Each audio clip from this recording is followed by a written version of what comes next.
Bem-vindo de volta ao curso de Introdução à Biofotônica. Eu sou o professor Marcelo Magri Amaral e nesse módulo a gente vai continuar falando um pouco sobre os fundamentos físicos da luz, com uma ênfase bastante conceitual. A gente vai abordar conceitos de coerência, interferência e difração, que são fundamentais para entender diversos fenômenos biofotônicos e ópticos.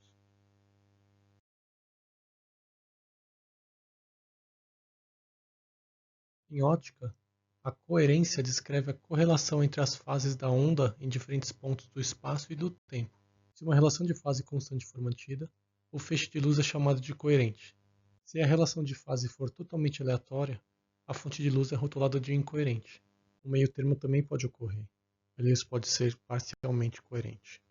Existem dois tipos de coerência: a coerência temporal e a coerência espacial.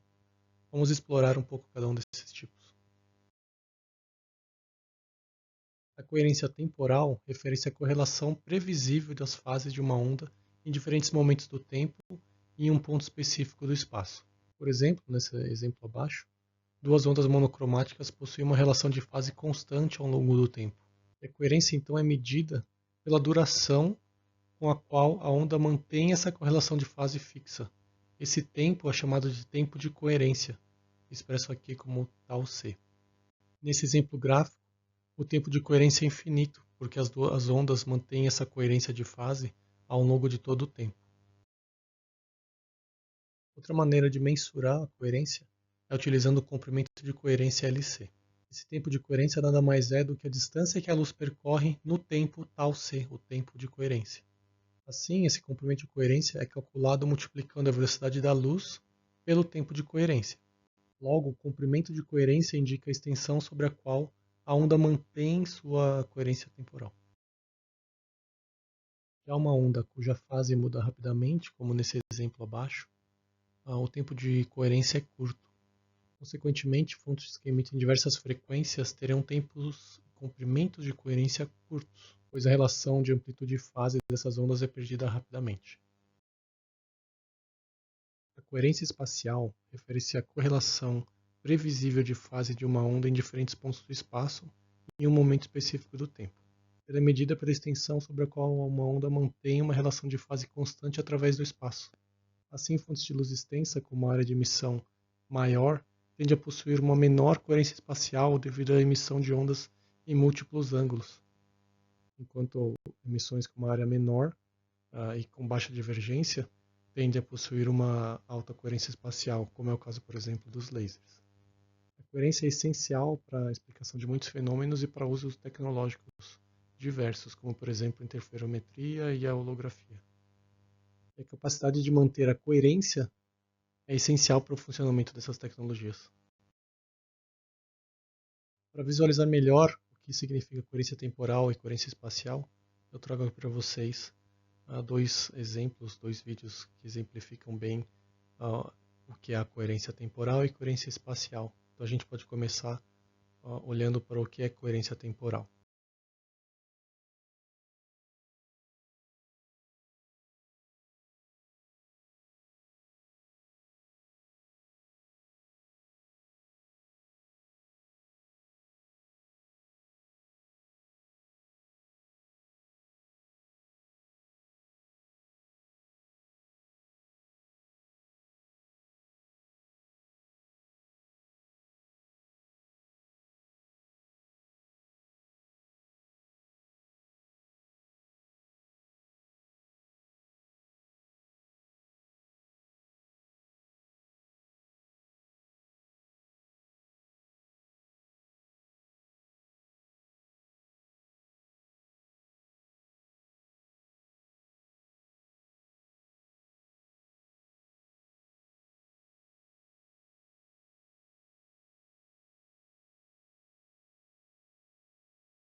nesse vídeo demonstrativo a gente pode ver a exemplificação da incoerência espacial.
I live in Hilversum, the Netherlands, and close to my home there is this long rectangular pond that is named after Hendrik Antoon Lorentz, in my opinion one of the greatest Dutch scientists ever. And this pond is ideal to demonstrate real-life spatial coherence. The pond has a fountain in it, which consists of 3 water jets that generate a lot of splashes. And so in the vicinity of the fountain, every point on the surface moves rather chaotically. However, if we move away from the actual splash zone, we observe that the waves gradually start moving in the same direction away from the source and become ever more organized. Shh, go away. If we consider a small enough part of the wavefront, we observe that the waves are almost linear, which means that all points in the direction transverse to wave propagation move in unison or in sync. And so, if we consider a small enough area of the wavefront, we can say that the waves have gradually become spatially coherent. Now, if you look at the spacing between the waves, you'll still observe that the frequency of the waves changes with time in the direction of wave propagation. And this is related to temporal coherence, a phenomenon that was covered in the previous video. So what you observe in the general sense is that the region of spatial coherence gradually expands when the waves move further away from the sources. Now, although quite illustrative, this pond is not ideal as a model, especially with birds and the wind contributing to the total wave pattern. So let me take you to the more controlled environment of numerical simulation. The simulation that I'm about to show you was made by Niels Berglund, who runs a YouTube channel in his name. And on his channel he regularly posts visualizations of all kinds of physical phenomena, from chemical reactions to laser solving mazes. And he very kindly accepted the challenge to do this wave simulation, which allows us to look in more detail how waves develop in time. Let's go to the start of the simulation. It involves 15 randomly positioned wave sources that each emit a longitudinal wave in one long burst. The sources have a slightly different emission frequency and start at a random phase.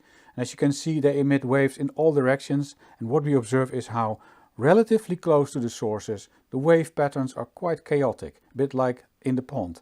But as the waves move further away from the disorder, we see that things settle down pretty quickly. And again, if we consider only part of the wavefront, we can actually see how spatial coherence grows with distance. But there's more. We can identify these areas where the waves are relatively strong. These are separated by what appear to be boundaries where the amplitude is low due to destructive interference. Now, for the casual observer, it may seem that the waves and the wave energy is non-uniformly distributed in space, but that is actually not the case, because the simulation basically only highlights potential energy and not so much the kinetic energy in the waves. But what we do observe is that the waves from apparently random emitting sources result in a wave pattern that gradually becomes spatially coherent some distance further away. It also illustrates nicely the most important aspects of temporal and spatial decoherence. But why do waves seem to add up to a fairly regular pattern when they move away from the sources? Well, one important aspect is that when they move further away, the wave propagation directions of the different sources are lining up. And what you should realize is that when waves of the same frequency but with a different phase are exactly lined up, they will result in one single regular wave of the same frequency.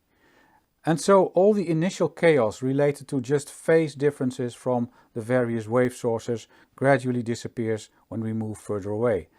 Now in this case, the linear addition of individual waves will never show a 100% regular pattern, because the sources all emit at a different frequency, and so phase relationships are not constant in time and space. And that is why we observe these areas of decoherence in both the direction of propagation as well as in the transverse direction.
A interferência e a difração são dois fenômenos característicos de ondas que também ocorrem na luz devido à natureza ondulatória da luz. Esses são dois fenômenos que a gente observa facilmente na superfície da água, que são ondas mecânicas, porém eles ocorrem, como eu disse, também ocorrem com a luz, né, com ondas eletromagnéticas devido à natureza ondulatória da luz. Falando um pouco do que é interferência, se vocês olharem para essa imagem, vocês vão ver que se você lançar na água, um lago, por exemplo, duas pedras ali, formando essas duas ondas, quando as duas ondas que são formadas devido à perturbação que essas pedras causam na superfície da água, quando essas ondas se encontram, você vê uma formação de picos e vales, né, na superfície da água. Esse é o fenômeno de interferência. Então a interferência ocorre quando duas ou mais ondas se sobrepõem. A interferência vai poder ser então construtiva quando essas duas ondas se somam ou destrutiva quando as ondas se cancelam. E observar esse fenômeno de interferência utilizando luz é que foi crucial para o entendimento de que a luz também se comporta como uma onda. É o fenômeno de interferência que explica, por exemplo, essa imagem da esquerda, né, na formação de regiões de claros e escuros quando você tem ondas eletromagnéticas se sobrepondo. E também a interferência que explica esse padrão de cores numa bolha de sabão, que a gente chama de filme fino. Mas o que seria essa sobreposição de ondas? Né? Então, se a gente tomar aqui duas ondas que estão em fase, ou seja, elas oscilam para cima e para baixo conjuntamente, se você somar essas duas ondas, a gente vai ter o que a gente chama de interferência construtiva, onde os picos e vales se somam. No final tem uma onda que é maior do que cada uma das ondas iniciais individualmente. No segundo caso, se eu tiver duas ondas totalmente fora de fase, ou seja, quando uma está subindo, a outra está descendo, se eu somar essas duas ondas, elas se cancelam totalmente. Isso a gente chama de interferência destrutiva. Eu posso ter um terceiro caso, onde a diferença de fase não é nem 0 e nem 180 graus, é uma fase intermediária, e nesse caso a interferência vai ser uma interferência mista, também com a formação de um padrão de claro e escuro. Aqui é interessante notar que até o momento a gente tinha falado do campo elétrico da luz, né? E quando a gente observa um laser pointer, por exemplo, apontando no quadro, na parede, o que a gente está observando é a intensidade da luz. E o que a gente entende como intensidade, que nossos olhos observam como intensidade, ele é proporcional ao quadrado do campo elétrico da luz. A interferência pode ser observada em muitos contextos, muitos experimentos, como por exemplo nesse experimento de fenda dupla de Young, onde franjas de interferência, que seriam esses padrões de claros e escuros em verde nesta imagem, elas são criadas atrás do anteparo dessas duas fendas. Se a luz não tivesse um comportamento ondulatório, o que a gente deveria observar seriam somente dois riscos claros, né, que seriam a projeção dessas duas fendas nesse anteparo. Mas devido ao comportamento ondulatório, existe então a formação desse padrão de interferência. O interferômetro de Michelson, que é esse que está apresentado nesta figura, eles são dispositivos que utilizam a interferência da luz para medir pequenas distâncias ou mudanças de índice de refração. Esse tipo de dispositivo está na base de funcionamento de alguns equipamentos médicos, como por exemplo a tomografia por coerência óptica, que é uma técnica que faz imagem não invasiva de retina.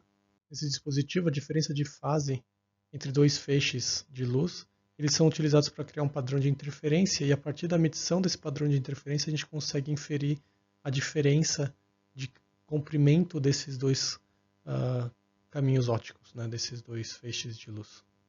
Um outro exemplo de uso tecnológico da interferometria é para a formação de filmes antirreflexos. Os filmes antirreflexos nada mais são do que camadas introduzidas em uma superfície óptica que produzem uma interferência destrutiva para determinadas cores. Isso reduz a reflexão indesejada. Esse conceito de filme antirreflexo ele é amplamente utilizado em óculos, né, em lentes para câmeras fotográficas e outros dispositivos ópticos, como microscópios, por exemplo, também.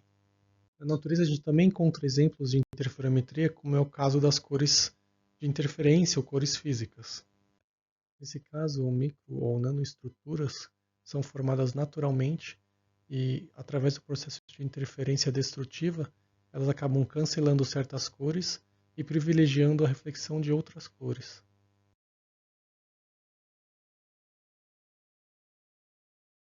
A difração é o fenômeno pelo qual uma onda se desvia ao encontrar um obstáculo, penetrando nessa região de sombra geométrica, como a gente pode observar nas ondas do mar nas imagens.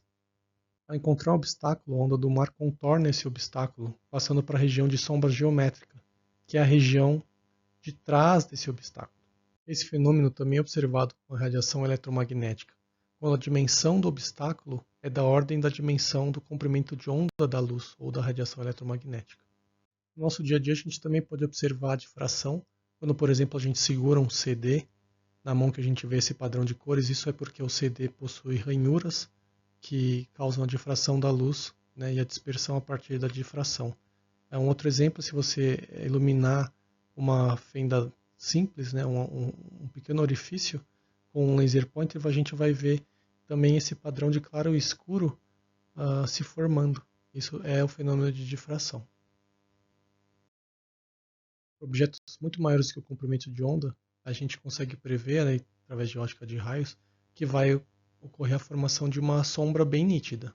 No entanto, quando a dimensão desse objeto ou desse anteparo é da ordem do comprimento de onda, a difração modifica esse comportamento. Um exemplo clássico de difração é a difração de um fio de cabelo. Quando um feixe de luz coerente incide sobre um fio de cabelo, a luz é difratada, o que vai criar um padrão de difração que pode ser observado no anteparo, como na imagem à direita desse slide. Esse padrão de claro e escuro é totalmente inesperado, né? Mas ele só é explicado pelo comportamento ondulatório da luz e pela difração. Uma das formas de explicar a difração é utilizando o princípio de Higgs. No princípio de Higgs, a gente considera que todos os pontos na frente de onda plana, eles atuam como uma fonte pontual emissora de novas ondas secundárias. E a propagação dessas ondas secundárias é que determina a formação de novas frentes de onda, e assim sucessivamente. Aqui nessa simulação a gente consegue observar a formação da difração, né? Então à esquerda a gente tem uma frente de onda plana atingindo um obstáculo com uma pequena fenda e o processo de difração ocorrendo após encontrar esse obstáculo. Um exemplo de uso tecnológico da difração são as grades de difração. Uma grade de difração é um dispositivo que dispersa a luz em suas componentes espectrais. Ela consiste de múltiplas fendas ou micro-ranhuras espaçadas, e essas micro-ranhuras causam uma interferência construtiva e destrutiva que acaba separando a luz em diversos ângulos conforme o comprimento de onda, que permite uma análise espectral. Esse fenômeno também é observável na superfície de um CD. Um CD também possui pequenas ranhuras, que é onde é escrita a trilha, né, da informação gravada no CD, e essas ranhuras também atuam como uma grade de difração. Assim, quando a luz incide sobre o CD, essas ranhuras vão causar interferência da mesma forma que na grade de difração, né, separando as componentes espectrais da luz que está incidindo, ou as cores da luz que está incidindo, né?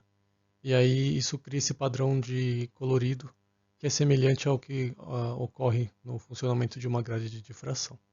Bom, para resumir, a difração também dá origem a um padrão de claros e escuros, né, assim como na interferência. Ela depende do comprimento de onda e do tamanho do obstáculo, né, depende dessa relação de tamanho. E a difração é um limitante para a visualização de objetos pequenos, né?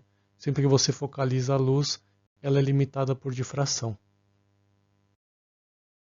Para se aprofundar nesse tema, consulte a bibliografia recomendada e a literatura sobre esse assunto. Eu espero que vocês tenham gostado e não se esqueçam de fazer as atividades recomendadas. Até a próxima.